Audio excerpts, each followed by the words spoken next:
children, youth, criminals. Is that what our media is turning into the young these days? Or is that something that the media is showing as a truth? The 2020 generation is here to look into the issues and see what is it that's causing youth to be represented in such a negative manner. And so I think it's time that we explore these issues. So Chris, what do you think about the way youth are represented in today's media? They are represented in a negative way all the time. By negative, what do you mean? Like, they're always depicted as knife crime and hoodlums. There's no positive representation apart from Tom Daley. What's Tom Daley's story? Who's he? Tom Daley is a diver who got bullied in his school, coincidentally, and he's managed to become a world-class diver.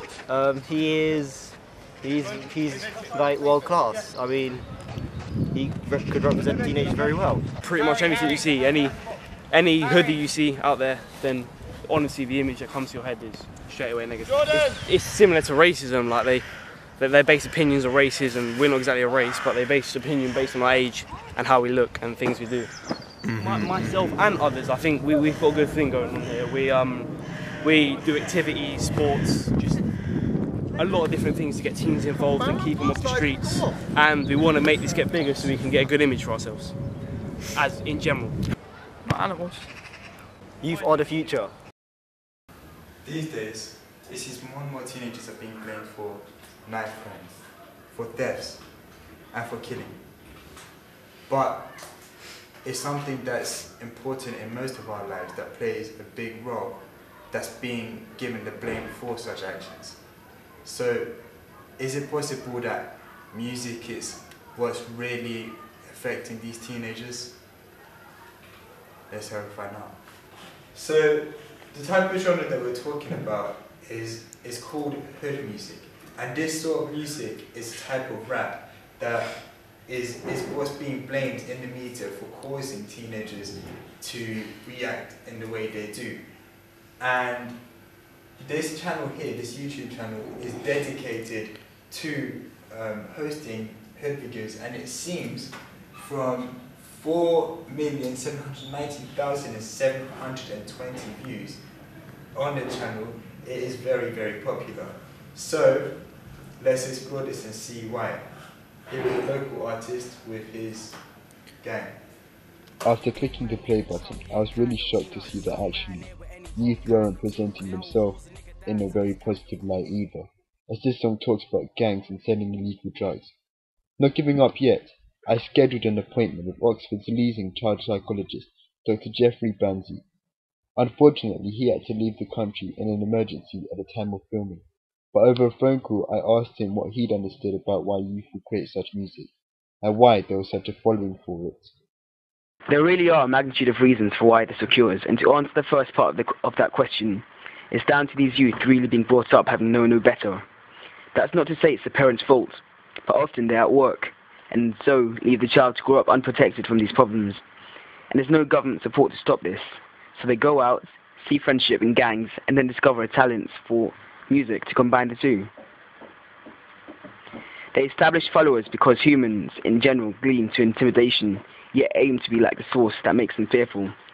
With teenagers, this is even more pressured through their instincts to rebel, and well as adults have gone through that stage. So really, it's hypocritical when adults then look down on the young because they are doing the same thing the adults were. How can you brand someone something before letting them grow, and then expect them to grow past that point? I know people that listen to hood music. They're not badly paid, they do quite good at grades, although I personally don't. I kind of more listen to rock, 70s, 80s, punk, heavy metal. I don't really find music to be a negative influence. I find it as an actual, a way of expressing people's opinions and views about the way they're treated in song, really. Well, yeah, I listen to hood music, grime, but I don't I'm really good in school. I'm like an A-star to B student. Like, I respect, but I'm not on the streets a lot. I just do what I have to do. but I like their music because it's music and music's entertainment.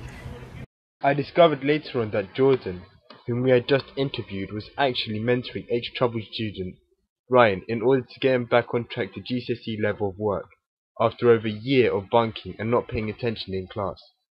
I asked if I could observe them and interview them about the situation. So like, what is it that actually caused you to like have to have this system? And why did you end up having to be tutored by Jordan? No, honestly, I didn't take the first couple of years seriously. I mean, I didn't have any significant exams. I just thought, you know, what the hell, might as well just have fun, and it's come back to hit me in the face. But luckily, Jordan was happy enough to help me out, and like I said, he's got me back on track. If anything, I'm overachieving. But you obviously had to realize at some point. So, what caused you to realize that you had this ability, had to come back, and you had to gain the marks you needed to gain? I think it was the mock exams. The mock exams, they were pretty terrible results, and I see Jordan was blasted with flying colours. So I asked him, he said he'd do it, and it all took off from there. So Jordan, what is it? I mean, having helped Ryan, have you seen him progress a lot from when you first started with him to where he's at now? Yeah, he used to be really, really bad, and then he assigned him to me, and I thought at first that I didn't really want to be with him, but we've grown together and we've become really good friends, and I've helped him out with his work, and he's doing really well now, and he's going to go to sixth form. So, not all kids are bad. As you can see, most kids are actually very good, very encouraging, and have a very bright future ahead of them. Because you know what? They are the 2020 generation, and the world does not end in 2012.